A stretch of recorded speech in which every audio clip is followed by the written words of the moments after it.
on this primary day, a lot of candidates on ballots for you to pull and vote for, and we've been talking with a variety of them from various offices. And for the 13th Congressional District, you've got several Republicans looking to take on whoever the Democrat is in the 13th Congressional District, one of those being Terry Martin here locally in the Springfield area, a Chatham resident. He joins us now on Springfield's Morning News. Terry, thanks for taking time. How you feeling this morning?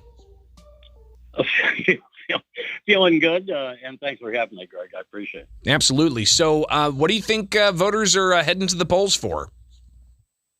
Well, I think inflation is the number one issue. I think crime is also on their minds, maybe not quite as much in the 13th district as nationally, but certainly inflation, the price of energy going up, it's crushing the middle class.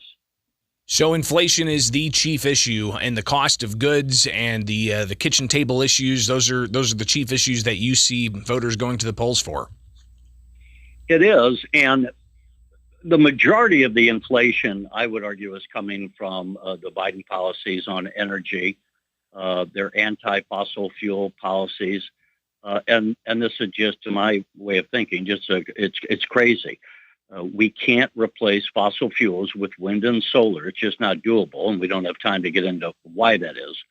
But we can develop other forms of energy, but you don't pull the rug out from underneath the economy in the meantime. You have to still be using fossil fuels, and we ought to have a real close working relationship with Canada and let Canada know that they can trust us not to keep changing our mind from one administration to the next with the on-again, off-again, Keystone Pipeline and other things. But, between the United States and Canada, we have ample oil to fuel both of our economies for over 100 years. So if you were to get the nomination here for the 13th Congressional District, seems that the district's been drawn by State House Democrats to get a Democrat in that office. If you were to advance out of this primary, how would you go up against a Democrat in some of these more urban areas? I would expect that Nikki Bedinsky, I'm not sure if I'm pronouncing her name right, but it will be the nominee on the Democratic side. And frankly, the fact that she's worked in the Biden administration will not hold her in good stead with the majority of the voters who I think polls prove are looking to vote for Republicans this year and to have a policy reversal. So, I think the Democrats are facing a hard time this November. Well, before you get there, you've got a primary with several other candidates, Matt Hausman, Regan Deering. You've also got Jesse Rising. What sets you apart from those candidates? The biggest thing I would say is my experience. And I tell people, if you've been a plumber for 30 years, would you know something about plumbing? If you've been an electrician or an accountant, would you know your field? I've been covering national issues since Bill Clinton was in the White House, and I was in Washington working with C-SPAN. And I've covered Illinois issues and national issues ever since. So that's the biggest thing. I have a history. I also run a business. I ran a manufacturing business for a decade.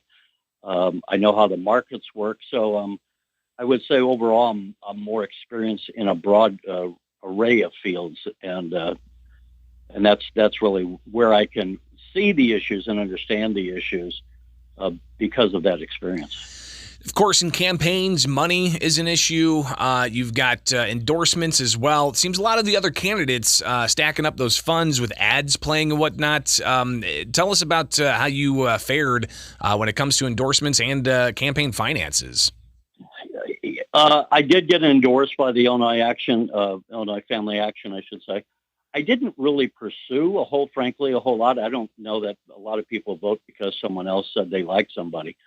And on the finances, I run more of an advertising campaign online rather than, I used to be in the printing business.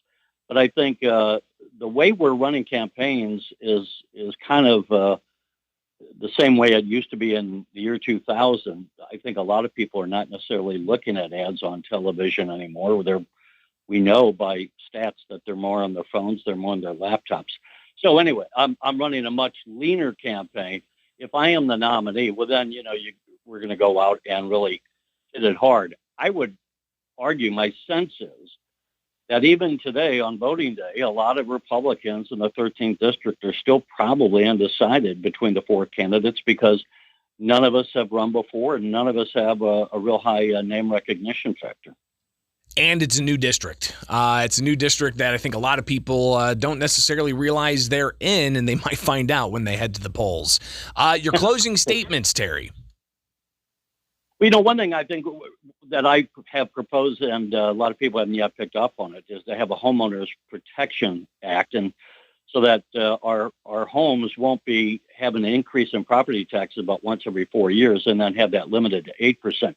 We need to start finding other sources to fund schools and not just dipping into the homeowners cookie jar and taking their equity out of their homes every year. That's unconscionable. That aside, I think I would compliment my other four or three Republican candidates. We all got along. I think we had a good, friendly relationship.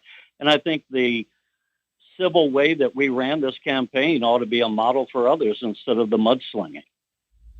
Terry Martin, appreciate your time. Safe travels, and we may talk again in the near future. I'd love to do that. Thanks, Greg. It is Springfield's Morning News. I'm Greg Bishop on 92.7 WMAY.